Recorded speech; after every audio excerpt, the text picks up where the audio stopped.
இப்பொழுதும் கூட ஆண்டவருடைய வார்த்தைகளை கேட்பதற்கு முன்னால கர்த்தர் கொடுத்த வார்த்தைகளை நீங்கள் இன்னும் அதிகமாய் கேட்கணும்னா நீங்கள் யூடியூப் சேனலில் ஜாய்ஸ் ஜே ஜான்கிற அந்த யூடியூப் சேனலில் இன்னும் அதிகமாய் ஆண்டவருடைய வார்த்தைகளை கேட்டு சப்ஸ்கிரைப் பண்ணலாம், மற்றவர்களுக்கும் ஷேர் பண்ணலாம். கத்தனல்லவர் அமேன் அல்லேலூயா. ஜாய்ஸ் ஜே ஜான்கிற யூடியூப் சேனல் கத்தனல்லவர்.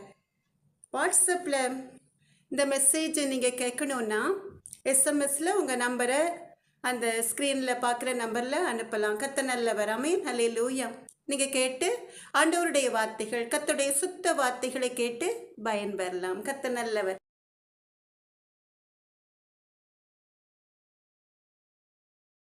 அன்பான தேவ ஜனமே, இஸ்ரவேலின் பெருமந்தை, கர்த்தர் காட்டுகிற அந்த ஜீவ வெளிச்சத்தின் பாதையிலே நீங்கள் நடக்கிறதுனால கர்த்தருடைய அன்பு பிள்ளைகள், கர்த்தரால் ஆசீர்வதிக்கப்பட்ட பிள்ளைகளாய், இம்மைக்குரிய மறுமைக்குரிய ஆசீர்வாதங்களை சுதந்திரிக்கிற பிள்ளைகளாய், கர்த்தருடைய கரத்தை பிடித்து நடக்கிற பிள்ளைகளாய், இந்த உலகத்தில் மாத்திரமல்ல பரலோக ராஜ்யத்திலும் ஜொலிக்கிறவர்களாய் நீங்கள் இருப்பீர்கள் என்று கர்த்தருடைய கிருபையினாலே, கர்த்தருடைய அன்பு மகள் உள்ளத்தின் ஆழத்திலிருந்து உங்களை ஆசீர்வதிக்கிறேன். எனக்கு அன்பான தேவ ஜனமே, இஸ்ரவேலின் பெருமந்தையே, அந்த பரிசுத்த பாதையில் நடப்பதினால உங்களுக்கு கிடைக்கிற பரிசு என்ன என்று நீங்கள் அறிந்து கொள்வதற்காக கர்த்தருடைய நாமத்தை மகிமைப்படுத்தி கர்த்தருடைய அன்பு மகள் கர்த்தர் கொடுத்த வேத வசனத்தை கர்த்தருடைய அன்பு பிள்ளைகளுக்கு, இஸ்ரவேலின் பெருமந்தைகளுக்கு சொல்வதோடு மாத்திரமல்ல, அந்த வசனத்திற்குரிய வார்த்தைகளை கர்த்தர் தெளிவாக சொல்லுகிற கிருபையை தந்து ஆசீர்வதித்து வழிநடத்துவதனால ஜீவனுள்ள தேவனுடைய வார்த்தைகளை சொல்ல கர்த்தருடைய அன்பு மகள் ஆயத்தமாயிருக்கிறேன். எனக்கு அன்பான தேவ ஜனமே, ஜீவனுள்ள தேவனுடைய வார்த்தைகளை கேட்பதற்கு முன்பாக நாம் எப்பொழுதும் போல ஒரு அருமையான பாடலை கர்த்தருடைய நாமத்தை மகிமைப்படுத்தி சேர்ந்து பாடி சின்ன ஜெபத்தை ஏறெடுத்து செய்தி வேளைக்கு நாம் கடந்து செல்லலாமா? கர்த்தர் நல்லவர். எனக்கு அன்பான தேவ ஜனமே, இஸ்ரவேலின் பெருமந்தையே, நாம் எல்லாரும் சேர்ந்து டென்சிங் டேனியல் ஐயா அவர்கள் பாடின அருமையான ஒரு பாடலை ஒருமனப்பட்டு பரிசுத்த ஆவியானவரின் வல்லமையினால் நிறைந்தவர்களாய் கண்களை மூடி பாடலாமா? கர்த்தர் நல்லவர். அப்பா என்றழைக்கும் அதிகாரம் தந்தீரே, நாமம் சொல்லி வாழ உத்தரவு தந்தீரே. அப்பா என்றழைக்கும் அதிகாரம் தந்தீரே, நாமம் சொல்லி வாழ உத்தரவு தந்தீரே. துதிபலி செலுத்துகிறேன் தூயவரே உமக்கு, சோத்திரம் சோத்திரமே கோடி சோத்திரமே. அப்பா என்றழைக்கும் அதிகாரம் தந்தீரே, நாமம் சொல்லி வாழ உத்தரவு தந்தீரே. அந்நியன் என்ற என் மேலெழுத்தை அழித்தீரே, சொந்த மகளாக என்னை தூக்கி சுமந்தீரே.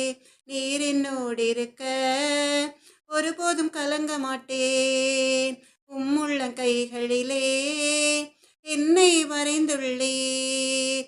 நீர் என்னோடு இருக்க ஒருபோதும் கலங்க மாட்டேன், உம்முள்ள கைகளிலே என்னை வரைந்துள்ளீர். அப்பா என்றழைக்கும் அதிகாரம் தந்தீரே, நாமம் சொல்லி வாழ உத்தரவு தந்தீரே. உளையான சேற்றி நின்று தூக்கி எடுத்தீர், உடன் இருந்து இதுவரை நடத்துகிறீர். எபினேசரே, இதுவரை உதவி செய்தீர். இம்மானுவேலே, என்னோடு இருக்கின்றீர். எபினேசரே, இதுவரை உதவி செய்தீர். இம்மானுவேலே, என்னோடு இருக்கின்றீர். அப்பா என்றழைக்கும் அதிகாரம் தந்தீரே, நாமம் சொல்லி வாழ உத்தரவு தந்தீரே. துதிபலி செலுத்துகிறேன் தூயவரே உமக்கு, சோத்திரம் சோத்திரமே, கோடி சோத்திரமே. அப்பா என்றழைக்கும் அதிகாரம் தந்தீரே, நாமம் சொல்லி வாழ உத்தரவு தந்தீரே. பாவங்கள் சாபங்கள் போக்கினீரே, பரலோக வாழ்விற்கு முத்திரையிட்டீரே. இயேசுவின் நாமத்தினால் வெற்றி தந்தவரே, சாந்தமுள்ளவரே, சபையின் சிரசேனே. இயேசுவின் நாமத்தினால் வெற்றி தந்தவரே, சாந்தமுள்ளவரே, சபையின் சிரசேனீர். அப்பா என்றழைக்கும் அதிகாரம் தந்தீரே, நாமம் சொல்லி வாழ உத்தரவு தந்தீரே. கண்ணீரை கடக்கும் போது என்னோடு இருந்தீர், அக்கினியில் நடக்கும் போது வேகாமல் காத்தீர். ஆபத்தில் துணை நீரே, அதிசயம் செய்பவரே, எல்லாம் அல்லவரே, காக்கும் தெய்வம் நீரே. ஆபத்தில் துணை நீரே, அதிசயம் செய்பவரே, எல்லாம் அல்லவரே, காக்கும் தெய்வம் நீரே. அப்பா என்றழைக்கும் அதிகாரம் தந்தீரே, நாமம் சொல்லி வாழ உத்தரவு தந்தீரே. நான் போகும் பாதையெல்லாம் அறிந்தவரே, மலைகளெல்லாம் வழியாக்கும் வல்லவரே. சத்திய வழியும் நீரே, சகலமும் படைத்தவரே. புதிய எண்ணெய் அபிஷேகம் என் பாதையில் பொழியச் செய்யும். சத்திய வழியும் நீரே, சகலமும் படைத்தவரே. புதிய எண்ணெய் அபிஷேகம் என் பாதையில் பொழியச் செய்யும். அப்பா என்றழைக்கும் அதிகாரம் தந்தீரே, நாமம் சொல்லி வாழ உத்தரவு தந்தீரே. துதிபலி செலுத்துகிறேன் தூயவரே உமக்கு, சோத்திரம் சோத்திரமே, கோடி சோத்திரமே. அப்பா என்றழைக்கும் அதிகாரம் தந்தீரே, நாமம் சொல்லி வாழ உத்தரவு தந்தீரே.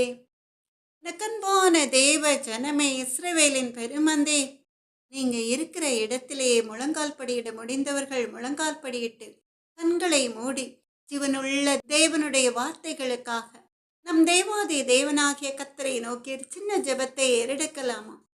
நான் என் வார்த்தையை உன் வாயிலே அருளி என் கரத்தின் நிழலினால் உன்னை மறைக்கிறேன் சொன்ன தேவாதி தேவனாகிய கர்த்தாவே, என்னை மறைத்து நீங்க வெளிப்படுங்க ராஜ்.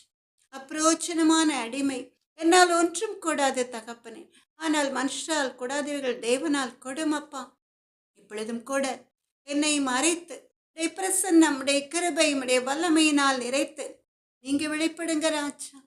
பயப்படாமல் பேசு, மௌனமாயிராதே. இந்த பட்டணத்தில் எனக்கு அநேக ஜனங்கள் உண்டுன்னு சொன்ன தேவாதி தேவனாகிய கர்த்தாவே, எங்கள் அன்பு நல்ல தகப்பன், நீ தந்த வசனத்துக்குரிய வார்த்தைகளை தந்து நீர் வாயோடு வாயாயிருந்து நீங்க பேசி செய்தி வேளையை நீங்க நடத்துங்கப்பா. பேசுகிறவர்கள் நீங்கள் அல்ல, உங்கள் பிதாவின் ஆவியானவரின் சொன்ன தேவாதி தேவனாகிய கர்த்தாவே. அப்பா, அப்பிரோச்சனமான அடிமை கடமை மாத்திரம் செய்கிறேன் அப்பா. என்னை மதக்கரங்களில் வல்லமையா எடுத்து பயன்படுத்துங்க தகப்பன். என்னுடைய சித்தத்தின் படி அல்ல, உடைய சித்தத்தின் படி உடைய அன்பு மகளை நடத்துங்க ராஜா. இயேசுவின் நாமத்தாலே ஜெபத்தை ஏறெடுக்கிறேன் எங்கள் அன்பு நல்ல தகப்பனே. நன்றி இயேசப்பா. எனக்கு அன்பான தேவ ஜனமே, கர்த்தருடைய அன்பு பிள்ளைகளுக்கென்று, இஸ்ரவேலின் பெருமந்தைகளுக்கென்று நம் தேவாதி தேவனாகிய கர்த்தர் இன்று கொடுத்த வேத வசனம் எசேக்கியேல் 18வது அதிகாரம் 20வது வேத வசனம். எசேக்கியேல் 18வது அதிகாரம் 20வது வேத வசனம். நாம் எல்லாரும் இந்த வேத வசனத்தை சேர்ந்து வாசிக்கலாமா? நல்லவர். பாவம் செய்கிற ஆத்மாவே சாகும். குமாரன் தகப்பனுடைய அக்கிரமத்தை சுமப்பதும் இல்லை, தகப்பன் குமாரனுடைய அக்கிரமத்தை சுமப்பதும் இல்லை. நீதிமானுடைய நீதி அவன் மேல்தான் இருக்கும், துன்மார்க்கனுடைய துன்மார்க்கமும் அவன் மேல்தான் இருக்கும். ஆமென், அல்லேலூயா. கர்த்தர் கொடுத்த அந்த வேத வசனத்திற்காக நம்ம எல்லாரும் உள்ளத்தின் ஆழத்திலிருந்து கர்த்தருடைய நாமத்தை மகிமைப்படுத்தி ஸ்தோத்திரிக்கலாமா? கர்த்தர் நல்லவர். எசேக்கியேல் 18வது அதிகாரம் 20வது வேத வசனம். பாவம் செய்கிற ஆத்துமாவே சாகும். குமாரன் தகப்பனுடைய அக்கிரமத்தை சுமப்பதும் இல்லை, தகப்பன் குமாரனுடைய அக்கிரமத்தை சுமப்பதும் இல்லை. நீதிமானுடைய நீதி அவன் மேல்தான் இருக்கும், துன்மார்க்கனுடைய துன்மார்க்கமும் அவன் மேல்தான் இருக்கும். எனக்கு அன்பான தேவ ஜனமே, இஸ்ரவேலின் பெருமந்தே, இப்ப கர்த்தருடைய அன்பு பிள்ளைகளில் சிலர் நினைக்கலாம், பாவம் செய்தால் என்ன? இந்த உலகமே பாவம் நிறைந்த உலகம் தானே. இந்த உலகத்தில் உள்ள எந்த மனிதன் தான் பாவம் செய்யாமல் இருக்க முடியும்? எல்லாரும் பாவிகள் தானே. நாம் பாவம் செய்தாலும் கூட நம் தேவாதி தேவனாகிய கர்த்தர் மன்னிக்கிறதற்கு தயை பெருத்திருக்கிறாரே. மரண தருவாயில் இருக்கும் பொழுது நாம் கர்த்தரை நோக்கி கூப்பிட்டால் கர்த்தர் நம்முடைய பாவங்களை மன்னிக்க சித்தமாயிருக்கிறாரே. பிறகு ஏன் பாவம் செய்கிற ஆத்துமாவே சாகும், குமாரன் தகப்பனுடைய அக்கிரமத்தை சுமப்பதில்லை என்று நீங்கள் சொல்கிறீர்கள் என்று கொஞ்சம் பிள்ளைகள் கேட்கலாம். எனக்கு அன்பான தேவ ஜனமே, இஸ்ரவேலின் பெருமந்தே, கர்த்தருடைய வேலை கர்த்தருக்கு மாத்திரமே தெரியும். இந்த உலகத்திலே 100 வருஷங்களுக்கு மேலே நீங்கள் ஜீவிக்கலாம். ஆனாலும் கூட உங்களுடைய ஜனன நாளும் மரண நாளும் கர்த்தரால் முன்குறிக்கப்பட்ட நாள் தான். ஆமென், அல்லேலூயா. அந்த நாள் எந்த ஒரு மனிதனுக்கும் தெரியாது. இந்த உலகத்திலே ஒவ்வொரு மனிதனும் பிறக்கும் நாள் தாய்க்கு கூட தெரியாது. டாக்டர்ஸ் கெஸ் பண்ணி ஒரு குறிப்பிட்ட டேட்டை சொல்லலாம். ஆனாலும் கூட உலகத்தில் உள்ள ஒவ்வொரு மனிதனும் பிறக்கும் நேரம் கர்த்தருக்கு மாத்திரமே தெரியும். ஆமென், அல்லேலூயா. ஏன்னா உலகத்தில் உள்ள ஒவ்வொரு மனிதனுக்கும் ஜீவனை கொடுத்தவர் அவர். அதனால் ஒவ்வொரு மனிதனுடைய ஜனன நாளும் மரண நாளும் கர்த்தருக்கு மாத்திரமே தெரியும். நம்மை படைத்த, நம்மை உருவாக்கின, நம்மை கரம்பிடித்து நடத்துகிற கர்த்தருக்கு மாத்திரமே தெரியும். எனக்கு அன்பான தேவ ஜனமே, இஸ்ரவேலின் பெருமந்தே, சில நேரங்களில் மரண பள்ளத்தாக்கை சில அன்பு சகோதரர்கள் சகோதரிகள் கடந்து வருகிற நேரங்களிலே அவர்களுக்காக அந்த மரண படுக்கையை மாற்றி போடுவதற்காக கர்த்தருடைய சமூகத்திலே காத்திருந்து ஜெபிக்கும் பொழுது கர்த்தர் மனம் இறங்கி அவர் மனதுருக்கமுள்ள தேவனா இருக்கிறதுனால அந்த மரண நாளை மாற்றி போட்டு கர்த்தர் ஜீவனை கொடுக்க வல்லவராயிருக்கிறார். எசேக்கியா ராஜாவுக்கு அப்படித்தானே நடந்தது. எனக்கு அன்பான தேவ ஜனமே, அவனுடைய மரண நாள் முன்குறிக்கப்பட்டது. அந்த எசேக்கியா ராஜாவுடைய மரண நாளை ஏசாயா தீர்க்கதரிசியின் மூலமாய் கர்த்தர் முன்குறித்து சொல்லி அனுப்புகிறார். எனக்கு அன்பான தேவ ஜனமே, இஸ்ரவேலின் பெருமந்தே, அவன் வந்து சொல்கிறான் எசேக்கியா ராஜாவிடம், நீர் பிழைக்க மாட்டீர், மரித்து போவீர் என்று கர்த்தர் சொல்கிறார் என்று. ஆனால் இந்த எசேக்கியா என்ன செய்தான்? ஏசாயா தீர்க்கதரிசியா இருந்தாலும் கூட அவர் மூலமாய் கர்த்தர் கொடுக்கிற வார்த்தைகள் அப்படியே நிறைவேறும் என்று அவன் அறிந்த பிறகும் கூட அவன் கர்த்தருடைய சமூகத்திலே கண்ணீரோடு மன்றாடுகிறான். அவனுக்காக யாரும் அழுது புரண்டு மன்றாடவில்லை. அந்த ராஜாவே தன்னுடைய மரணப்படுக்கையை மாற்றி போடும்படி கர்த்தருடைய சமூகத்திலே அழுது புரண்டு மன்றாடுகிறான். உடனே அவன் ஜெபத்திற்கு அதே ஏசாயா தீர்க்கதரிசியின் மூலமாய் பதில் வருகிறது. என்ன பதில் வருகிறது?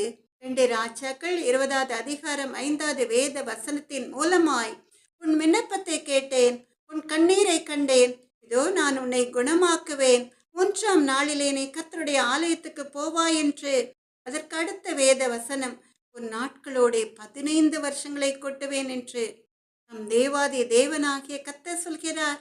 அன்பான தேவ ஜனமே, மனதுருக்கமுள்ள தேவன் எசேக்கியா ராஜா அழுது விண்ணப்பம் பண்ணின வேளையிலே அவனுடைய அழுகையின் சத்தம் பரலோக ராஜ்யத்தை வந்து எட்டினதினால அவன் மரண படுக்கையை மாற்றி போடும்படியாய் யாரை கொண்டு அவனுடைய மரணத்தை முன்னறிவித்தாரோ அதே ஏசாயா தீர்க்கதரிசியின் மூலமாய் தேவாதி தேவனாகிய கர்த்தர் 2 ராஜாக்கள் 20வது அதிகாரம் 5வது வேத வசனத்திலே சொல்லி அனுப்புகிறார். உன் விண்ணப்பத்தை கேட்டேன், உன் கண்ணீரை கண்டேன், இதோ நான் உன்னை குணமாக்குவேன், 3ஆம் நாளிலே நீ கர்த்தருடைய ஆலயத்துக்கு போவாய், உன் நாட்களோடைய 15 வருஷங்களை கூட்டுவேன் என்று. கொஞ்ச வருஷம் அல்ல, 15 வருஷங்களை கர்த்தர் கொட்டி கொடுக்கிறார். இதுவும் கூட கர்த்தருடைய சுத்த கிருபையாயிருக்கிறது. அவனுடைய மரண நாளை மாற்றி போட்டு 15 வருஷம் இந்த உலகத்திலே அவனுடைய ஆயுசு நாட்களை கூட்டி கொடுக்க நம் தேவாதி தேவனாகிய கர்த்தர் மாத்திரமே வல்லவராயிருக்கிறார். எனக்கு அன்பான தேவ ஜனமே, இஸ்ரவேலின் பெருமந்தே, அந்த வல்லமையுள்ள தேவன் தான் என்று கர்த்தருடைய அன்பு பிள்ளைகளை பார்த்து சொல்கிறார். குமாரன் தகப்பனுடைய அக்கிரமத்தை சுமப்பதும் இல்லை, தகப்பன் குமாரனுடைய அக்கிரமத்தை சுமப்பதும் இல்லை. நீதிமானுடைய நீதி அவன் மேல்தான் இருக்கும், துன்மார்க்கனுடைய துன்மார்க்கமும் அவன் மேல்தான் இருக்கும் என்று. அமேன், அல்லேலூயா. எனக்கு அன்பான தேவ ஜனமே, இஸ்ரவேலின் பெருமந்தையே, பாவம் செய்கிற ஆத்மாவே சாகும் என்றால் என்ன அர்த்தம் என்று நீங்கள் நினைக்கலாம். உலகத்திலே பிறந்த ஒவ்வொருவருக்கும் மரண நாள் நிச்சயம் உண்டு. அப்ப இங்கே பாவம் செய்கிற ஆத்மா சாகும் என்று சொல்லி இருக்கிறதே, அதன் அர்த்தம் என்ன என்று நீங்கள் நினைக்கலாம். நிறைய கர்த்தருடைய அன்பு பிள்ளைகளுக்கு தெரிந்திருக்கும் இந்த வேத வசனத்திற்குரிய அர்த்தம். ஆனாலும் கூட கர்த்தரை அறியாத பிள்ளைகள் இந்த வேத வசனத்திற்குரிய தெளிவை அறியாததினாலே கர்த்தர் சொல்கிறார், இந்த உலகத்திலே ஒரு அன்பு சகோதரன் மரித்த பிறகு அந்த சகோதரன் கர்த்தருக்கு பிரியமான பாதையில் நடந்திருந்தால் அவனுடைய ஆத்மா நிச்சயம் பிழைக்கும். எப்படி பிழைக்கும்? அவனுடைய ஆத்மா பாவம் செய்யாமல் கர்த்தருக்கு பிரியமான பாதையில் நடந்ததுனால அந்த ஆத்மா பரலோக ராஜ்யத்திலே நித்திய ஜீவனை, மரணம் இல்லாத அந்த ஜீவனை சுதந்திரித்துக் கொள்ளும். அமேன், அல்லேலூயா. ஆனால் வேறு ஒரு சகோதரன் பாவம் செய்தால் கர்த்தருடைய எச்சரிப்பின் சத்தத்தை கேட்ட பிறகும் தொடர்ந்து பாவத்திலே மூழ்கி இருந்தால் அவன் மரித்த பிறகு அந்த ஆத்மா நரகத்திலே சென்று அந்த பாடுகளை அனுபவிக்கும். அதனால் தான் பாவம் செய்கிற ஆத்மாவை சாகும் என்று வேத வசனத்திலே கர்த்தர் சொல்லி இருக்கிறார். எசேக்கியேல் தீர்க்கதரிசியின் மூலமாய் அவன் பாவியாய் இருக்கிறதுனால அவனுடைய ஆத்மா நித்திய ஜீவனை சுதந்திரித்துக் கொள்ளாது, அந்த நித்திய மரணம் இல்லாத வாழ்க்கையை சுதந்திரித்துக் கொள்ளாது. என்றென்றைக்கும் அழிவிலே சாவின் பாடுகளை அனுபவிக்கிற அந்த நித்திய நரகத்திலே அந்த ஆத்மா மரித்து போகும். அமேன், அல்லேலூயா. இதுதான் நிச்சயம், இதுதான் யதார்த்தம். எனக்கு அன்பான தேவ ஜனமே, உங்க எல்லாருக்கும் தெரிந்திருக்கும், ஒரு சகோதரன் அல்லது சகோதரி பாவம் செய்தால், அதாவது தொடர்ந்து பாவத்திலே மூழ்கி கிடந்தால் மரிக்கும் பொழுது அவருடைய ஆத்மா நரகத்திலே தள்ளப்படும். அதாவது அவர்கள் மனம் திரும்ப வாய்ப்பு கிடைத்தும் மனம் திரும்பாவிட்டால் அவர்கள் ஆத்மா மரணத்தை சந்திக்கும். அவருடைய பிள்ளைகள் தகப்பன் செய்த அக்கிரமங்களை சுமப்பதில்லை. எப்போ அந்த பிள்ளைகள் தகப்பன் செய்த அக்கிரமங்களை சுமப்பதில்லை, அந்த பிள்ளைகள் தகப்பன் செய்த பாவங்களை தொடராமல் இருந்தால், நீதிமான்களாய் ஜீவித்தால், அந்த பிள்ளைகள் தகப்பன் செய்த பாவங்களை சுமப்பதில்லை. ஆமென், அல்லேலூயா. அதனால் நீதிமானுடைய நீதி அவன் மேல்தான் இருக்கும். அந்த துன்மார்க்கமாய் ஜீவித்த துன்மார்க்கனுடைய பாவங்கள் அவன் மேல்தான் இருக்கும். எனக்கு அன்பான தேவ ஜனமே, இஸ்ரவேலின் பெருமந்தே, பாவத்தை குறித்த ஒரு தெளிவு, பாவிக்கு வரும் தண்டனை என்ன என்று மிக தெளிவாக எசேக்கியேல் தீர்க்கதரிசியின் மூலமாய் கர்த்தர் சொல்கிறார். தகப்பன் தன் மகனுடைய அக்கிரமத்தை சுமப்பதில்லை, மகன் தகப்பனுடைய அக்கிரமத்தை சுமப்பதில்லை. எனக்கு அன்பான தேவ ஜனமே, இஸ்ரவேலின் பெருமந்தே, இப்ப நீங்க ஒரு நல்ல குடும்பத்தை எடுத்துக்கொள்ளுங்க. அந்த குடும்பத்திலே தகப்பன் நன்றாக ஜெபிக்கிறவராய், கர்த்தருக்கு பிரியமான பாதையில் நடக்கிறவராய் இருக்கலாம். அது மாத்திரமல்ல, அவர் ஒரு நீதிமானாய் இருக்கலாம். அவருடைய பிள்ளைகள் தன்னை போல நீதிமான்களாய் பக்தி உள்ளவர்களாய் இல்லாமல் துன்மார்க்கமாய் ஜீவிக்கும் பொழுது தகப்பன் என்ன செய்வான்? அந்த பிள்ளைகளை கூப்பிடுவான், கூப்பிட்டு அட்வைஸ் பண்ணுவான். திருந்துங்க, பாவ பழக்கங்களை விட்டு விடுங்க, இல்லைன்னா ஒரு நாள் நீங்கள் இதற்காக வருத்தப்படுவீங்க என்று அவன் முடிந்த அளவு அந்த பிள்ளைகளை அடித்து கண்டித்து திருத்த முயற்சி பண்ணுவான். ஆனால் அந்த பிள்ளைகள் அந்த தகப்பனுடைய வார்த்தைகளுக்கு செவி கொடுக்க மாட்டார்கள். அப்படி செவி கொடுக்கவில்லை என்றால் அந்த தகப்பன் பாஸ்டர்கிட்ட போய் சொல்வார். பாஸ்டர் வந்து அந்த பிள்ளைகளுக்கு அட்வைஸ் பண்ணுவார். உங்க ஆத்மாவிற்கு இடையற்றம் கிடையாது, இந்த உலகத்தோடு உங்களுடைய வாழ்க்கை முடிந்து போவதில்லை, அதனால் நீங்கள் பாவங்களை விட்டு உங்கள் தகப்பனை போல பரிசுத்த பாதையில் நடக்க ஆரம்பிங்க. அப்ப கர்த்தருக்கு உங்களை ரொம்ப பிடிக்கும். நீங்கள் விரும்புகிற காரியங்கள் எல்லாம் நடக்கும் என்று சொல்வார். ஆனாலும் கூட அந்த பிள்ளைகள் அந்த பாஸ்டருடைய வார்த்தைகளுக்கு செவி சாய்க்க மாட்டார்கள். தகப்பனுடைய வார்த்தைகளுக்கு கீழ்ப்படியாத பிள்ளைகள் எப்படி பாஸ்டர் சொன்னால் கீழ்ப்படிவார்கள்? இல்லையா? எனக்கு அன்பான தேவ ஜனமே, இந்த பிள்ளைகள் என்ன நினைக்கும்? அப்பாதான் நீதிமானாய் இருக்கிறாரே, அதனால் அவர் எவ்வளவு புண்ணியங்களை சேர்த்து வைத்திருக்கிறார். அதனால் நாம் அனுபவிக்கிற வயசிலே நல்லா அனுபவிப்போம். நம் தகப்பன் நீதிமானாய் இருக்கிறதுனால அவருடைய நீதி நம்மை அந்த நித்திய தண்டனையிலிருந்து தப்பு வைக்கும் என்று அப்படி அந்த பிள்ளைகள் நினைக்கும். இல்லை எனக்கு அன்பான தேவ ஜனமே, எசேக்கியேல் 18வது அதிகாரம் 20வது வசனத்தின்படி பாவம் செய்கிற ஆத்மாவே சாகும். அது தகப்பனாய் இருக்கலாம் அல்லது பிள்ளைகளாய் இருக்கலாம். நீதிமானுடைய நீதி அவன் மேல்தான் இருக்கும், துன்மார்க்கனுடைய துன்மார்க்கமும் அவன் மேல்தான் இருக்கும். எனக்கு அன்பான தேவ ஜனமே, கலாத்தியர் 6வது அதிகாரம் 5வது வேத வசனத்தை நாம் எல்லாரும் சேர்ந்து வாசிக்கலாமா? அவனவன் தன் தன் பாரத்தை சுமப்பானே. கலாத்தியர் 6வது அதிகாரம் 5வது வேத வசனம், அவனவன் தன் தன் பாரத்தை சுமப்பானே என்று அருமையாய் தெளிவாய் பவுல் கலாத்தியருக்கு எழுதின நிருபத்திலே சொல்கிறார். அவனவன் பாரத்தை அவன்தான் சுமப்பான் என்று. எரேமியா 18வது அதிகாரம் 20வது வேத வசனத்தின்படி நீதிமான் நீதிமானாய் ஜீவித்தால் அவனுடைய நீதிகள் அவனை பரலோக ராஜ்யத்திற்கு கொண்டு செல்லும். துன்மார்க்கன் துன்மார்க்கமாய் ஜீவித்தால் அவனுடைய துன்மார்க்கம், அவனுடைய பாவங்கள் அவனை எரி நரகத்திலே தள்ளிவிடும். ஆமென், அல்லேலூயா. எனக்கன்பான தேவ ஜனமே, இஸ்ரவேலின் பெருமந்தே, உங்களுக்கு தெளிவாக புரிய வேண்டும் என்றால், ஒரு கழுதையை ஒருவன் வளர்க்கிறான் என்று வைத்துக் கொள்ளுங்கள்.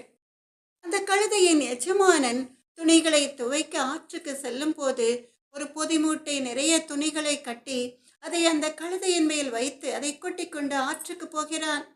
அப்ப அந்த கழுதை, என் எஜமான் சும்மாதானே போறான், இந்த அழுக்கு மூட்டையை இறக்கி வைக்கிறேன், என்னால் இந்த அழுக்கு மூட்டையின் வெயிட்டை தாங்க முடியல, அவன் சுமந்து கொண்டு ஆறு வரைக்கும் வரட்டும், நான் சுமை இல்லாமல் ஃப்ரீயா வரேன் என்று சொல்ல முடியுமா?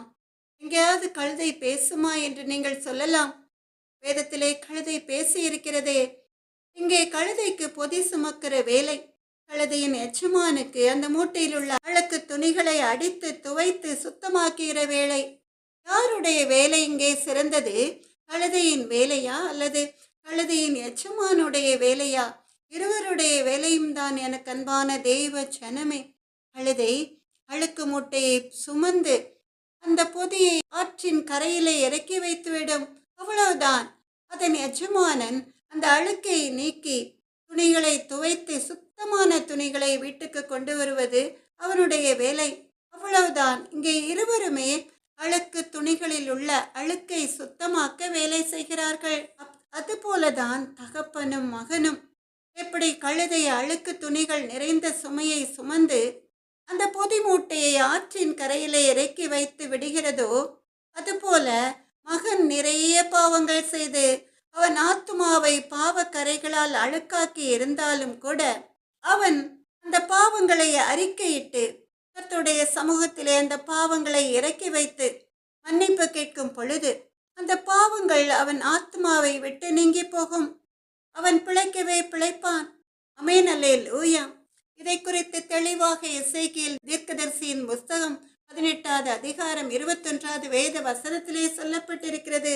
எனக்கு அன்பான தேவ ஜனமே, துன்மார்க்கன் தான் செய்த எல்லா பாவங்களையும் விட்டு திரும்பி என் கட்டளைகளை எல்லாம் கை கொண்டு நியாயத்தையும் நீதியும் செய்வானே ஆகில் அவன் பிழைக்கவே பிழைப்பான், அவன் சாவதில்லை என்று. அவன் செய்த எல்லா மீறுதல்களும் நினைக்கப்படுவதில்லை, அவன் தான் செய்த நீதியிலே பிழைப்பான் என்று அருமையாக எசேக்கியேல் 18வது அதிகாரம் 21, 22வது வேத வசனங்களிலே சொல்லப்பட்டிருக்கிறது. நாம் மறுபடியுமாய் இந்த வேத வசனங்களை வாசிக்கலாமா? எசேக்கியேல் 18, 21, 22வது வேத வசனங்கள். துன்மார்க்கன் தான் செய்த எல்லா பாவங்களையும் விட்டு திரும்பி என் கட்டளைகளை எல்லாம் கை கொண்டு நியாயத்தையும் நீதியும் செய்வானே ஆகில் அவன் பிழைக்கவே பிழைப்பான், அவன் சாவதில்லை. அவன் செய்த எல்லா மீறுதல்களும் நினைக்கப்படுவதில்லை, அவன் தான் செய்த நீதியிலே பிழைப்பான், அமேன் அல்லேலூயா. எனக்கு அன்பான தேவ ஜனமே, இஸ்ரவேலின் பெருமந்தே, இப்ப இந்த மகன் துன்மார்க்கமாய் ஜீவிக்கும் பொழுது அவனுக்காக அவனுடைய தாய் கர்த்தருடைய சமூகத்திலே மன்றாடி ஜெபிக்க ஆரம்பிப்பாள். ஐயோ, என் பிள்ளை துன்மார்க்கமாய் ஜீவிக்கிறானே, அவன் பாவத்திலேயே மரித்து போய் விடுவானோ, எசப்பா மனம் இறங்கும், அவனுடைய பாவங்களை விட்டு விலகி அவன் நீதிமானாய் மாற வேண்டும் என்று கர்த்தருடைய சமூகத்திலே அவள் ஜெபிக்க ஆரம்பிப்பாள். இந்த தாயின் கண்ணீரின் விண்ணப்பம் கர்த்தருடைய சமூகத்துக்கு வந்து சேர்வதனால அந்த மகன் திடீரென்று தான் செய்த தப்பை உணர்ந்து தான் செய்கிற காரியங்கள் எல்லாம் பாவம், நான் குடிக்கக்கூடாது, இனிமேல் போதை பழக்கங்களை விட்டுவிட வேண்டும், வீணான காரியங்கள் செய்கிற நபர்களுடன் சேர்ந்து சுற்றி திரியக்கூடாது என்று அவன் கர்த்தருடைய சமூகத்திலே தான் செய்த பாவங்களை அறிக்கையிட்டு அந்த பாவங்களை விட்டொழித்து நீதிமானாய் ஜீவிக்கும் பொழுது கர்த்தர் அவனை பார்த்து சொல்கிறார், அவன் பிழைக்கவே பிழைப்பான் என்று. அவன் இதுவரைக்கும் செய்த பாவங்கள் நினைக்கப்படுவதில்லை. அவன் மனம் திருந்தி நீதிமானாய் ஜீவிக்க ஆரம்பித்து விட்டதினால அவன் பிழைக்கவே பிழைப்பான் என்று கர்த்தர் அவனுக்கு சகாயராயிருந்து அவனுடைய ஆத்மாவுக்கு நித்திய ஜீவனை பரிசாக அளிக்கிறார். எனக்கு அன்பான தேவ ஜனமே, இஸ்ரவேலின் பெருமந்தையே, இதை குறித்து லூக்கா 15வது அதிகாரத்திலே நம் தேவாதி தேவனாகிய கர்த்தர் அருமையாய் ஓமையாய் சொல்லியிருக்கிறார். ஒரு தகப்பனுக்கு 2 குமாரர் இருந்தார்கள். அவர்களில் இளைய மகன் தகப்பனை பார்த்து சொத்தை பிரித்து தர வேண்டும் என்று சொல்கிறான். உடனே அந்த தகப்பன் அவர்களுக்கு தன் ஆஸ்தியை பங்கிட்டு கொடுக்கிறான். இளைய மகன் என்ன செய்கிறான்? ஊதாரித்தனமாய் அந்த ஆஸ்தி முழுவதையும் அழித்து போட்டு அவன் ஆஸ்தியை இழந்த பிறகு அவனை சுற்றி திரிந்த கெட்ட நண்பர்கள் அவனை புறக்கணித்ததினால பன்றிகள் சாப்பிடுகிற தவிடு கூட கிடைக்காமல் அவன் பட்டினியாய் இருக்கிறான். அப்பொழுதுதான் அவனுக்கு புத்தி தெளிகிறது, நான் தகப்பன் வீட்டுக்கு திரும்பி போக வேண்டும், நான் தேவனுக்கு விரோதமாகவும் தகப்பனுக்கு விரோதமாகவும் பாவம் செய்தேன் என்று சொல்லி அவன் மறுபடியுமாய் தன் தகப்பனிடம் வந்து மன்னிப்பு கேட்கிறான். நான் இனிமேல் பாவம் செய்ய மாட்டேன் என்று, என்னை உம்முடைய வேலைக்காரனாய் வைத்துக் கொள்ளும் என்று. உடனே இந்த தகப்பன் என்ன செய்கிறான்? அந்த கெட்ட குமாரன் பாவத்திற்கு மரித்து நீதிக்கு பிழைத்ததினால அவனை மன்னிக்கிறான். அவன் சொல்கிறான், லூக்கா 15வது அதிகாரம் 24வது வேத வசனத்திலே, என் குமாரனாகிய இவன் மரித்தான், திரும்பவும் உயிர்த்தான், காணாமற் போனான், திரும்பவும் காணப்பட்டான் என்று சொல்லி அவன் சந்தோஷப்படுகிறான். லூக்கா 15வது அதிகாரம் 24வது வேத வசனம், என் குமாரனாகிய இவன் மரித்தான், திரும்பவும் உயிர்த்தான், காணாமற் போனான், திரும்பவும் காணப்பட்டான் என்று சொல்லி அந்த தகப்பன் அந்த மனம் திருந்தி வந்த மைந்தனுக்காக மகிழ்ந்து களி கோருகிறான். எனக்கு அன்பான தேவ ஜனமே, அப்படித்தான் நாம் தேவாதி தேவனாகிய கர்த்தரும் கூட. இங்கே மகனை குறித்து நாம் பார்த்தோம். அதுபோலதான் தகப்பனுடைய ஆத்மாவும் எப்படி கழுதையின் எஜமானன் அழுக்கு துணிகளை துவைத்து அழுக்குகளை நீக்கி சுத்தப்படுத்துகிறானோ, அதுபோல தகப்பனும் இயேசு கிறிஸ்துவின் இரத்தம் சகல பாவங்களையும் நீக்கி நம்மை சுத்திகரிக்கும் என்ற வேத வசனத்தை விசுவாசித்து 1 யோவான் 1வது அதிகாரம் 7வது வேத வசனத்தின்படி இயேசு கிறிஸ்துவின் இரத்தம் சகல பாவங்களையும் நீக்கி நம்மை சுத்திகரிக்கும் என்று அந்த தகப்பன் விசுவாசித்து தன் ஆத்மாவில் படிந்த பாவ கரைகளை விட்டுவிடுவேன் என்று அறிக்கை இடுவதோடு மாத்திரமல்ல, அந்த பாவ அழுக்கை முற்றிலுமாய் தன் ஆத்மாவை விட்டு அகற்றி போடுகிறானோ, அப்போ அவன் பிழைக்கவே பிழைப்பான் என்று நம் தேவாதி தேவனாகிய கர்த்தர் சொல்கிறார். எப்படி அந்த கழுதையின் எஜமானன் அழுக்கு துணிகளில் உள்ள அழுக்கை முற்றிலுமாய் நீக்கி வெள்ளை துணிகளாய் சுத்தமான துணிகளாய் ஆக்குகிறானோ, அதுபோல இந்த தகப்பனும் கூட தன் பாவக்கரையை முற்றிலுமாய் விட்டு விலகி ஓடுகிறான். அமேன் அல்லேலூயா. எனக்கன்பான தேவ ஜனமே, இஸ்ரவேலின் பெருமந்தையே, அதனால் நீங்கள் என்ன செய்ய வேண்டும்? எனக்கன்பான தேவ ஜனமே, பாவம் செய்கிற ஆத்மாதான சாகும். நீங்கள் பாவங்களை அறிக்கையிட்டு அந்த பாவங்களை விட்டுவிட்டு நீதிமானாய் ஜீவிக்கும் பொழுது கர்த்தருடைய விலையேற பெற்ற திரு ரத்தம் உங்கள் பாவங்களை கழுவி உங்களை பரிசுத்தப்படுத்தும். பாவங்களை அறிக்கையிடு, நீ பரிசுத்தமாகிவிடு, கலங்காதே கலங்காதே, நான் பாவி என்று என் பாவத்தினால நான் சாவது நிச்சயம் என்று கலங்குவதை விட்டுவிட்டு உங்கள் பாவங்களை அறிக்கையிடு, நீ பரிசுத்தமாகிவிடு. கலங்காதே கலங்காதே, கர்த்தர் உன்னை கைவிட மாட்டார். கலங்காதே கலங்காதே, கர்த்தர் உன்னை கைவிட மாட்டார். முள்முடி உனக்காக, இரத்தமெல்லாம் உனக்காக, பாவங்களை அறிக்கையிடு, நீ பரிசுத்தமாகிவிடு. கலங்காதே கலங்காதே, கர்த்தர் உன்னை கைவிட மாட்டார். மறுபடியும் அந்த தகப்பன் எசேக்கியேல் 18வது அதிகாரம் 5வது வசனத்திலிருந்து 9வது வேத வசனத்தின்படி நடக்கும் பொழுது அவன் பிழைக்கவே பிழைப்பான், அவன் ஆத்துமா சாவதில்லை. ஆமென், அல்லேலூயா. எசேக்கியேல் 18வது அதிகாரம் 5வது வேத வசனத்திலிருந்து 9வது வேத வசனம் வரை நம்ம எல்லாரும் சேர்ந்து வாசிக்கலாமா? இங்கே நீங்கள் பார்க்கலாம். அதற்கு முந்தின வேத வசனம் எசேக்கியேல் 18 4வது வேத வசனத்திலிருந்து 9வது வேத வசனம் வரை, இதோ எல்லா ஆத்துமாக்களும் என்னுடையவைகள், தகப்பனின் ஆத்துமா எப்படியோ அப்படியே மகனின் ஆத்மாவும் என்னுடையது. பாவம் செய்கிற ஆத்மாவே சாகும். ஒருவன் நீதிமானாயிருந்து நியாயத்தையும் நீதியையும் செய்து மலைகளின் மேல் சாப்பிடாமலும் இஸ்ரவேல் வம்சத்தாரின் நரகலான விக்கிரகங்களுக்கு நேராக தன் கண்களை ஏறெடுக்காமலும் தன் அயலானுடைய மனைவியை தீட்டுப்படுத்தாமலும் தூர ஸ்திரீயோடைய சேராமலும் ஒருவனையும் ஒடுக்காமலும் கொள்ளையிடாமலும் இருந்து கடன் வாங்கினவனுக்கு அடைமானத்தை திரும்ப கொடுத்து தன் அப்பத்தை பசித்தவனுக்கு பங்கிட்டு வஸ்திரம் இல்லாதவனுக்கு வஸ்திரம் தரப்பித்து வட்டிக்கு கொடாமலும் பொலிசை வாங்காமலும் அநியாயத்துக்கு தன் கையை விலக்கி மனிதருக்குள்ள வழக்கை உண்மையாய் தீர்த்து என் கட்டளைகளின்படி நடந்து என் நியாயங்களை கைக்கொண்டு உண்மையாய் இருப்பானாகில் அவனே நீதிமான், அவன் பிழைக்கவே பிழைப்பான் என்று கர்த்தராகிய ஆண்டவர் சொல்கிறார். ஆமென், அல்லேலூயா. அன்பான தேவ ஜனமே, இங்கேயும் கூட நம் தேவாதி தேவனாகிய கர்த்தர் மறுபடியுமாய் சொல்கிறார், பாவம் செய்கிற ஆத்மாவே சாகும் என்று, நீதிமான் எப்படியெல்லாம் நடக்க வேண்டும் என்று 5வது வேத வசனத்திலிருந்து 9வது வேத வசனத்தின் வரை மிக தெளிவாய் நம் தேவாதி தேவனாகிய கர்த்தர் கற்றுக் கொடுக்கிறார்.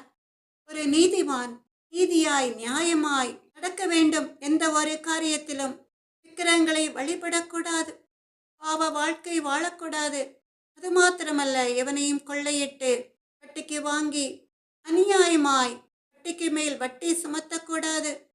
தன்னிடம் கடன் வாங்கினவனுக்கு அவன் கொடுத்த அடைமானத்தை திரும்ப கொடுத்து விட வேண்டும். அது மாத்திரமல்ல, ஏழைகளுக்கு பசியினால வாடுகிறவர்களுக்கு உணவு அளிக்க வேண்டும். வட்டிக்கு கொடுக்கக்கூடாது. அநியாயக்காரனுக்கு தன் கையை விலக்க வேண்டும். ஒரு வழக்கு வியாச்சியம் தங்களிடத்தில் வரும் பொழுது நீதியுள்ள தீர்ப்பு வழங்க வேண்டும். பணத்தை வாங்கி கொண்டு பொய்யான ஜட்ஜ்மெண்ட் வழங்கக்கூடாது. அது மாத்திரமல்ல, கர்த்தருடைய கட்டளைகளின்படி நடக்க வேண்டும். கர்த்தருடைய நியாயங்களை கைக்கொள்ள வேண்டும். அப்படி இருக்கும் பொழுது அவனே நீதிமான் என்று நம் தேவாதி தேவனாகிய கர்த்தர் சொல்கிறார். அவன் பிழைக்கவே பிழைப்பான், அவன் ஆத்துமா சாவதில்லை என்று நம் தேவாதி தேவனாகிய கர்த்தர் சொல்கிறார். எனக்கு அன்பான தேவ ஜனமே, இஸ்ரவேலின் பெருமந்தையே, தாவீது பாவம் செய்தான். அவன் செய்த அந்த பாவத்தின் நிமித்தம் கர்த்தர் நாத்தான் தீர்க்கதரிசியின் மூலமாய் சொல்லி அனுப்பின தண்டனைகளை அவன் ஏற்றுக்கொண்டான். அதனால் அவன் ஆத்துமா பிழைத்து கொண்டது. அவன் அதற்கு பதிலாக, நான் ஏன் சுமக்க வேண்டும்? எனக்கு நிறைய பிள்ளைகள் இருக்கிறார்கள், அவர்களின் பாவங்களை சுமப்பார்கள், நான் இந்த தண்டனையிலிருந்து தப்பித்துக் கொள்வேன் என்று அவன் சொல்ல முடியுமா? சொல்ல முடியாது இல்லையா? எனக்கு அன்பான தேவ ஜனமே, இஸ்ரவேலின் பெருமந்தே, அவன் உரியாவை கொன்று, அந்த நல்ல மனிதனை கொன்று அவனுடைய மனைவியை சுதந்திரத்துக் கொண்டதுனால கர்த்தருடைய கோபம் தாவீது ராஜாவின் மேல் மூண்டு அவர் அவனுக்கு தண்டனையை வழங்குகிறார். இங்கே ஜட்ஜி யார்? கர்த்தர். எனக்கு அன்பான தேவ ஜனமே, அதனால் அவர் தாவீது ராஜாவை தண்டிக்கிறார். ஆடுகளை மேய்த்து வந்த தாவீதை ஒரு ராஜாவாக்கினது கர்த்தர். அவன் இப்பேற்பட்ட பெரிய பாவத்தை செய்ததுனால கர்த்தர் அவனுக்கு தண்டனை வழங்குகிறார். அவனை சிட்சித்து பரிசுத்த பாதையில் நடத்த கர்த்தர் அவனுக்கு கிருபை அளிக்கிறார். ஆமென். அல்லேலூயா.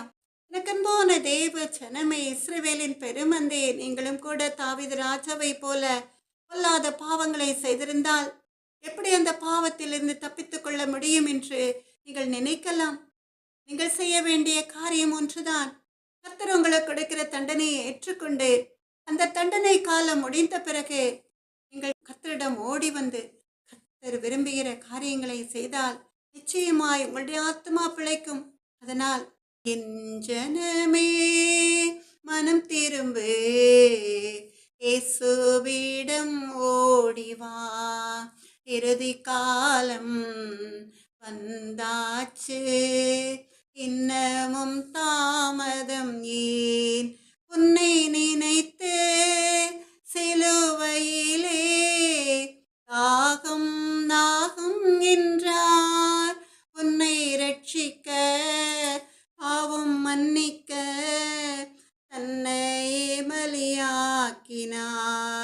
என் ஜனமே மனம் திரும்பு, இயேசுவிடம் ஓடிவா, இறுதி காலம் வந்தாச்சு, இன்னமும் தாமதம் ஏன், துயரத்தம் உனக்காக தீய உன் வாழ்வு மாற, காயங்கள் உனக்காக உன்னோயெல்லாம் தீர, என் ஜனமே மனம் திரும்பு, இயேசுவிடம் ஓடிவா, இறுதி காலம் வந்தாச்சு, இன்னமும் தாமதம் ஏன், உனக்காக பரலோகத்தில்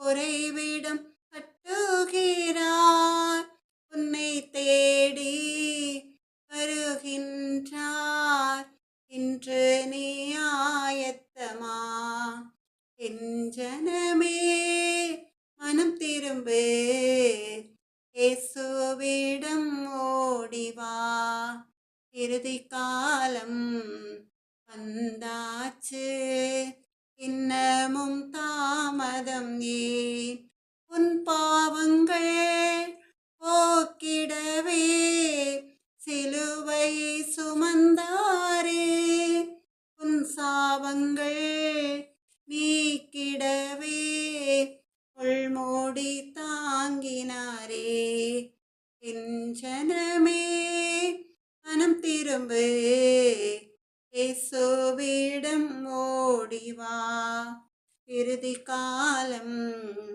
வந்தாச்சு, இன்னமும் தாமதம் ஏன். எனக்கன்பான தேவ ஜனமே, இஸ்ரவேலின் பெருமந்தே, நம்ம எல்லாரும் யாத்திராகமம் 34வது அதிகாரம் 7வது வேத வசனத்தை நம்ம எல்லாரும் சேர்ந்து வாசிக்கலாமா? யாத்திராகமம் 34வது அதிகாரம் 7வது வேத வசனம். 1000 தலைமுறைகளுக்கு இரக்கத்தை காக்கிறவர், அக்கிரமத்தையும் மீறுதலையும் பாவத்தையும் மன்னிக்கிறவர், குற்றவாளியை குற்றமற்றவனாக விடாமல் பிதாக்கள் செய்த அக்கிரமத்தை பிள்ளைகளிடத்திலும் பிள்ளைகளுடைய பிள்ளைகளிடத்திலும் 3ஆம் 4ஆம் தலைமுறை மட்டும் விசாரிக்கிறவர் என்று கூறினார். அன்பான தேவ ஜனமே, இங்கே கர்த்தர் மோசேயிடம் சொல்கிறார். யாத்திராகமம் 34வது அதிகாரம் 7வது வேத வசனத்திலே 1000 தலைமுறைகளுக்கு இரக்கத்தை காக்கிறவர், அக்கிரமத்தையும் மீறுதலையும் பாவத்தையும் மன்னிக்கிறவர், குற்றவாளியை குற்றமற்றவனாக விடாமல் பிதாக்கள் செய்த அக்கிரமத்தை பிள்ளைகளிடத்திலும் பிள்ளைகளுடைய பிள்ளைகளிடத்திலும் 3ஆம் 4ஆம் தலைமுறை மட்டும் விசாரிக்கிறவர் என்று. எனக்கன்பான தேவ ஜனமே, இஸ்ரவேலின் பெருமந்தே, நீங்க நினைக்கலாம் 3ஆம் 4ஆம் தலைமுறை வரைக்கும் விசாரிக்கிற தேவன் பாவங்களை மன்னிப்பாரா என்று. அதுவரை அந்த பாவத்தை, தகப்பன் செய்த பாவத்தை தலைமுறை தலைமுறையாய் சந்ததி சந்ததியாய் 3ஆம் 4ஆம் தலைமுறை மட்டும் சுமக்க வேண்டுமா என்று சில குடும்பங்கள்ல மூதாதையர் செய்த பாவத்தின் நிமித்தமாய் குறிப்பிட்ட காரியங்கள் தலைமுறை தலைமுறையாய் தொடர்ந்து நடக்கும். ஆக்சிடென்ட் அல்லது மரணம் அல்லது வேறு ஏதாவது அசம்பாவிதங்கள் நடக்கும். உடனே எல்லாரும் என்ன சொல்வார்கள்? யார் போட்ட சாபமோ தெரியலையே, என்ன பாவம் செய்தார்களோ, இந்த குடும்பத்திலே மட்டும் இப்படி நடக்கிறதே என்று கர்த்தருடைய பிள்ளைகள் எப்படி சொல்வார்கள்? தேவன் குற்றவாளியை குற்றமற்றவனாக விடாமல் பிதாக்கள் செய்த அக்கிரமத்தை பிள்ளைகளிடத்திலும் பிள்ளைகளுடைய பிள்ளைகளிடத்திலும் 3ஆம் 4ஆம் தலைமுறை மட்டும் விசாரிக்கிறவர். அதனால்தான் இப்படியெல்லாம் நடக்கிறது என்று. எனக்கன்பான தேவ ஜனமே, இஸ்ரவேலின் பெருமந்தையே, பிதாக்கள் செய்த அக்கிரமத்தை 3ஆம் 4ஆம் தலைமுறை மட்டும் விசாரிக்கிற தேவன்தான் சாலமன் பாவம் செய்த பொழுது 1 ராஜாக்கள் 11வது அதிகாரம் 11வது வேத வசனத்திலே நாம் பார்க்கிறோம். சாலமன் கர்த்தரால் ஆசீர்வதிக்கப்பட்ட பிறகு கர்த்தருடைய கட்டளைக்கு கீழ்ப்படியாமல் அந்நிய தேவதைகளை வழிபட்டதினால கர்த்தர் அவனை பார்த்து சொல்கிறார். 1 ராஜாக்கள் 11வது அதிகாரம் 11வது வேத வசனத்திலே, ஆகையால் கர்த்தர் சாலமோனை நோக்கி, நான் உனக்கு கட்டளையிட்ட என் உடன்படிக்கையையும் என் கட்டளைகளையும் நீ கைக்கொள்ளாமற் போய் இந்த காரியத்தை செய்தபடியினால் ராஜ்ய பாரத்தை உன்னிடத்திலிருந்து பிடுங்கி அதை உன் ஊழியக்காரனுக்கு கொடுப்பேன். அதே அதிகாரம் 12 13வது வேத வசனங்கள், ஆகிலும் உன் தகப்பனாகிய தாவீதின் நிமித்தம் நான் அதை உன் நாட்களிலே செய்வதில்லை. உன் குமாரனுடைய கை நின்று அதை பிடுங்குவேன். ஆனாலும் ராஜ்யம் முழுவதையும் நான் பிடுங்காமல் என் தாசனாகிய தாவீதின் நிமித்தமும் நான் தெரிந்து கொண்ட எருசலேமின் நிமித்தமும் ஒரு கோத்திரத்தை நான் உன் குமாரனுக்கு கொடுப்பேன் என்றார் என்று சொல்லி நாம் வேதத்திலே பார்க்கிறோம். இங்கே சாலமன் ராஜா கர்த்தரால் ஆசீர்வதிக்கப்பட்டு ஞானத்திலே சிறந்தவனாகி ஐஸ்வர்யத்திலே மகா பெரியவனாய் கர்த்தரால் ஆசீர்வதிக்கப்பட்டவனாய் இருக்கிறான். நாட்கள் செல்ல செல்ல அவன் மனம் இருமாப்படைந்து கர்த்தர் கொடுத்த ஆசீர்வாதம் என்பதை அவன் மறந்து அவன் அந்நிய தேவர்களை பின்பற்ற ஆரம்பிக்கிறான். கர்த்தர் அவனை எச்சரித்த பிறகும் கூட அவன் கர்த்தருடைய கட்டளைகளுக்கு கீழ்ப்படிந்து நடக்கவில்லை. அதனால் கர்த்தர் என்ன செய்கிறார்? சாலமோனிடம் சொல்கிறார், நீ இந்த மகா பெரிய பாவத்தை செய்ததினால, நீ என் கட்டளைகளுக்கு கீழ்ப்படியாததினால உன் ராஜ்ய பாரத்தை பிடுங்கி அதை உன் வேலைக்காரனுக்கு கொடுப்பேன் என்று கர்த்தர் சொல்கிறார். அது மாத்திரமல்ல, நீ செய்த பாவம் உன் குமாரனுடைய தலையின் மேல் சுமரும், சந்ததி சந்ததியாய் அவர்கள் அதை அனுபவிப்பார்கள் என்று நம் தேவாதி தேவனாகிய கர்த்தர் சாலமோனை பார்த்து சொல்கிறார். உன் ராஜ்ய பாரத்தை உன் குமாரனுடைய கை நின்று பிடுங்குவேன் என்று. ஆனாலும் கூட மனதுருக்கமுள்ள தேவன் தாவீதின் நிமித்தமாய் ஒரே ஒரு கோத்திரத்தை உன் குமாரனுக்கு கொடுப்பேன் என்று சொல்கிறார். எவ்வளோ பெரிய ஐஸ்வர்யவானாய் இருந்த சாலமோன் தான் செய்த பாவத்தின் நிமித்தமாய் 3ஆம் 4ஆம் தலைமுறை மட்டும் கர்த்தரால் விசாரிக்கப்பட்டு அவ்வளோ ஐஸ்வர்யத்தையும் அவனுடைய குமாரன் அனுபவிக்காமல் ஒரே ஒரு கோத்திரம் மாத்திரம் அவன் கர்த்தரிடமிருந்து சுதந்திரத்து கொண்டான் என்று நாம் வேதத்திலே பார்க்கிறோம். எனக்கன்பான தேவ ஜனமே, அப்ப நம் தேவாதி தேவனாகிய கர்த்தர் தகப்பன் செய்த பாவத்தை 3ஆம் 4ஆம் தலைமுறை மட்டும் விசாரிக்கிற தேவன் இல்லையா? எனக்கன்பான தேவ ஜனமே, இப்படி பிதாக்கள் செய்த அக்கிரமத்தை பிள்ளைகளுடைய பிள்ளைகளிடத்தில் விசாரிக்கிற தேவன் ஒரு குடும்பத்திலே மூதாதையர் செய்த பாவம் தலைமுறை தலைமுறையாய் சந்ததி சந்ததியாய் தொடர்கிறது. அந்த பாவத்தின் வேதனைகளை அந்த சந்ததிகள் அனுபவிக்கிறார்கள். இதை நாம் அநேக குடும்பங்களிலே பார்த்திருக்கலாம். அப்ப இந்த தண்டனைகளில் இருந்து, இந்த பாவத்தில் இருந்து நாம் தப்பிக்கவே முடியாதா என்று உங்களில் அநேகர் நினைக்கலாம். பாவம் செய்கிற ஆத்மா நிச்சயமாய் சாகத்தான் வேண்டுமா என்று. எனக்கன்பான தேவ ஜனமே, இஸ்ரவேலின் பெருமந்தையே, இப்படி பிதாக்கள் செய்த அக்கிரமத்தை பிள்ளைகளுடைய பிள்ளைகளிடத்தில் தலைமுறை தலைமுறையாய் விசாரிக்கிற தேவன் அதே வசனத்திலே யாத்திராகமம் 34வது அதிகாரம் 7வது வேத வசனத்தின் துவக்கத்திலே என்ன சொல்கிறார்? அக்கிரமத்தையும் மீறுதலையும் பாவத்தையும் மன்னிக்கிறவர் என்று. ஆமென், அல்லேலூயா. எனக்கன்பான தேவ ஜனமே, அவர் மன்னிக்கிறதற்கு தயை பெற்றிருக்கிறார். அவர் இரக்கமுள்ள தேவன், மனதுருக்கமும் நீடிய சாந்தமும் கிருபையும் உள்ள தேவன். அப்ப தகப்பன் பாவம் செய்திருந்தாலும் அவனுடைய மகன் நல்லவனாய் நீதிமானாய் ஜீவிக்கும் பொழுது அவன் தகப்பனுடைய அக்கிரமத்தை அவன் சுமப்பதில்லை. ஆமென், அல்லேலூயா.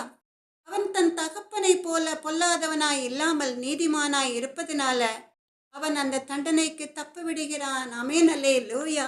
எனக்கு அன்பான தேவ ஜனமே, இஸ்ரவேலின் பெருமந்தையே, நீதிமானுடைய நீதி அவன் மேல்தான் இருக்கும், துன்மார்க்குடைய துன்மார்க்கும் அவன் மேல்தான் இருக்கும். அப்ப சந்ததி சந்ததியாய் தலைமுறை தலைமுறையாய் தொடர்கிற இந்த சாபம், இந்த தண்டனை உங்களை விட்டு நீங்கி போக வேண்டும் என்றால், உங்கள் குடும்பங்களை விட்டு நீங்கி போக வேண்டும் என்றால், நீங்கள் செய்ய வேண்டிய காரியம் ஒன்றே ஒன்றுதான்.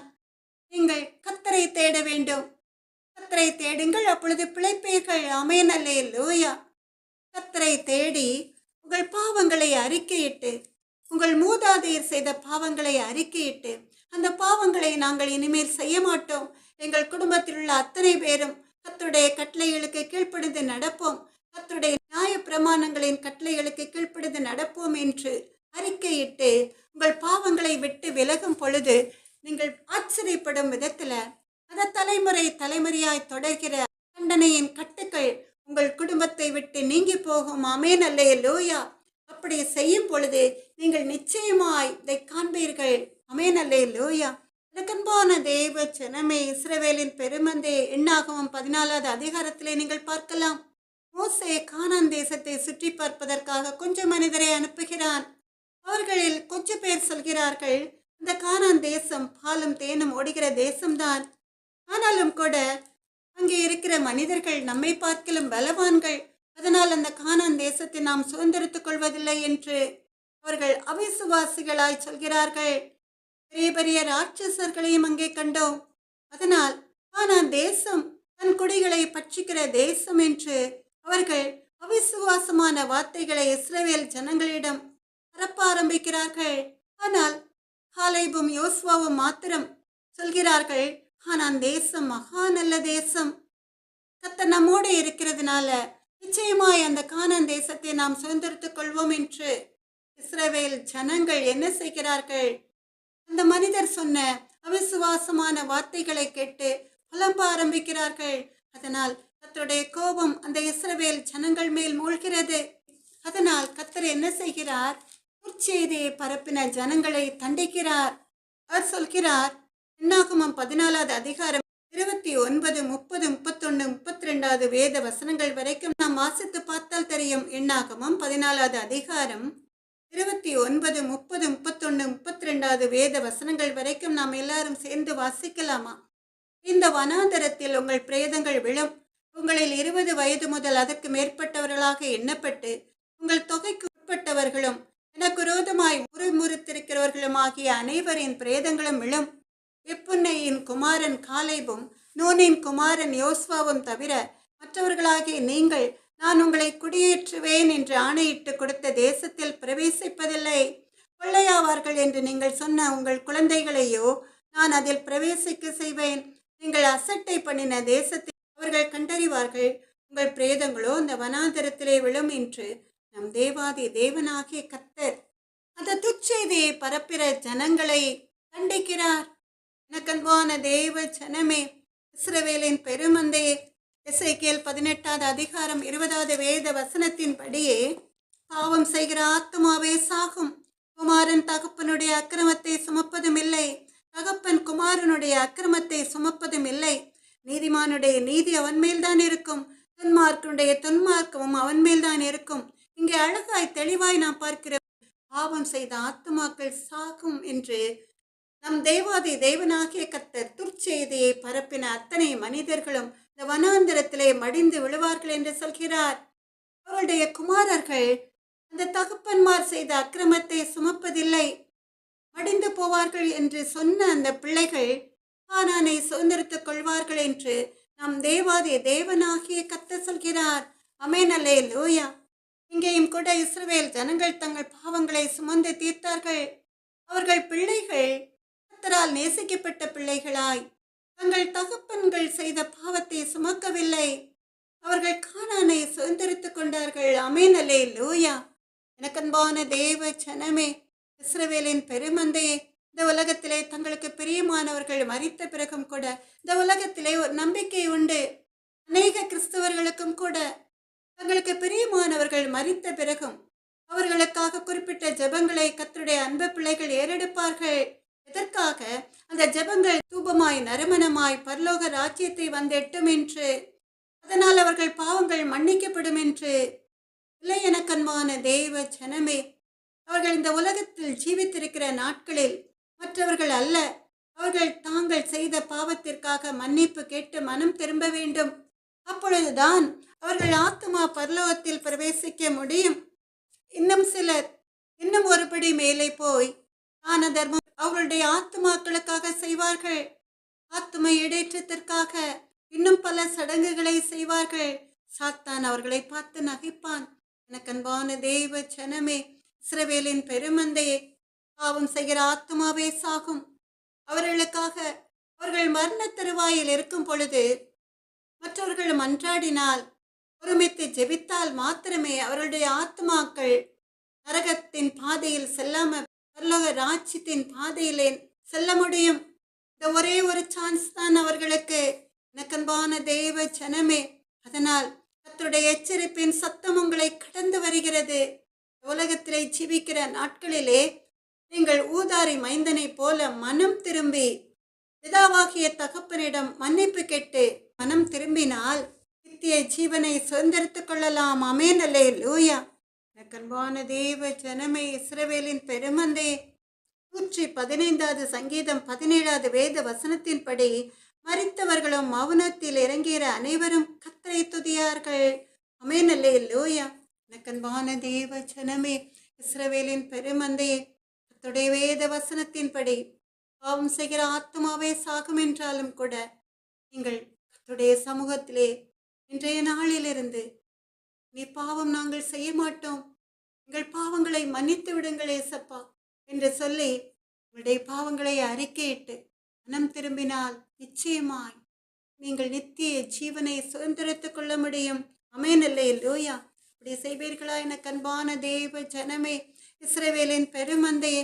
அதுதான் கர்த்தருக்கும் கர்த்தருடைய அன்பு மகளுக்கும் கூட பிரியமான ஒரு காரியம். கலாத்தியர் 6வது அதிகாரம் 7, 8வது வேத வசனங்களின்படி மனுஷன் எதை விதைக்கிறானோ அதையே அறுப்பான். தன் மாம்சத்துக்கென்று விதைக்கிறவன் மாம்சத்தினால் அழிவை அறுப்பான், ஆவிக்கென்று விதைக்கிறவன் ஆவியினாலே நித்திய ஜீவனை அறுப்பான். ஆமென், அல்லேலூயா. அருமையாய் சொல்லப்பட்டிருக்கிறது. கலாத்தியர் 6வது அதிகாரம் 7, 8வது வேத வசனங்களிலே மனுஷன் எதை விதைக்கிறானோ அதையே அறுப்பான். தன் மாம்சத்திற்கென்று விதைக்கிறவன் மாம்சத்தினால் அழிவை அறுப்பான், ஆவிக்கென்று விதைக்கிறவன் ஆவியினாலே நித்திய ஜீவனை அறுப்பான். ஒரு மனிதன் ஒரு வயல்வெளியிலே விதை விதைத்து நாற்றுக்களை நட்டு அது செழிப்பாய் வளரும் பொழுது அதன் பலனை அவன் அனுபவிப்பான். இதைப்போலதான் பாவத்திலே மூழ்கி கிடக்கிற ஒரு மனிதன், மாம்ச இச்சைகளுக்கு அடிமையான ஒரு மனிதன் அழிவைதான் அறுப்பான். ஆனால் ஆவிக்கென்று விதைக்கிறவன் ஆத்துமாக்களை பரலோக ராஜ்யத்தின் பாதையிலே நடப்பதற்காக வசனங்களை விதைக்கிறவன் அந்த ஆவியினாலே நித்திய ஜீவனை சுதந்திரித்துக் கொள்வான். ஆமென், அல்லேலூயா. அதனால் பரிசுத்தம் உள்ளவன் இன்னும் பரிசுத்தமாகட்டும் என்ற வேத வசனத்தின்படியே நீங்கள் பரிசுத்த பாதையில் முன்னேறி செல்வீர்களா? எனக்கன்பான தேவ ஜனமே, நிச்சயமாய் அப்படி செய்வீர்கள் என்று கர்த்தருடைய அன்பு மகள் கர்த்தருடைய நாமத்தை மகிமைப்படுத்தி நம் தேவாதி தேவனாகிய கர்த்தருக்கு நன்றி செலுத்துகிறேன். எனக்கன்பான தேவ ஜனமே, இஸ்ரவேலின் பெருமந்தே, இப்ப நாம் எல்லாரும் சேர்ந்து ஒரு அருமையான பாடலை பாடலாமா? கர்த்தர் நல்லவர். இயேசு கிறிஸ்துவின் அன்பு என்றும் மாறாதது. இயேசு கிறிஸ்துவின் மாறா கிருபை என்றும் குறையாதது. பாவி என்றுன்னை இயேசு தள்ளவே மாட்டார், ஆவலாய் உன்னை அழைக்கிறாரே. தயங்கிடாதே, தாவி ஓடிவா, தந்தை இயேசுவின் சொந்தம் கொள்ளவா. தந்தை இயேசுவின் சொந்தம் கொள்ளவா. இயேசு கிறிஸ்துவின் அன்பு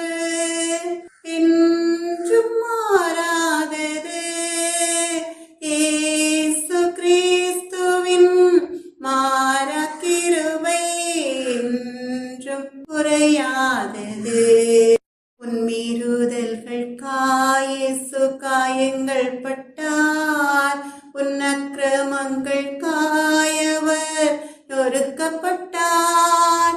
உனக்காகவே அடிகள் பட்டார், உன்னை உயர்த்த தன்னை தாழ்த்தினார். உன்னை உயர்த்த தன்னை தாழ்த்தினார். இயேசு கிறிஸ்துவின் அன்பு என்றும் மாறாதது.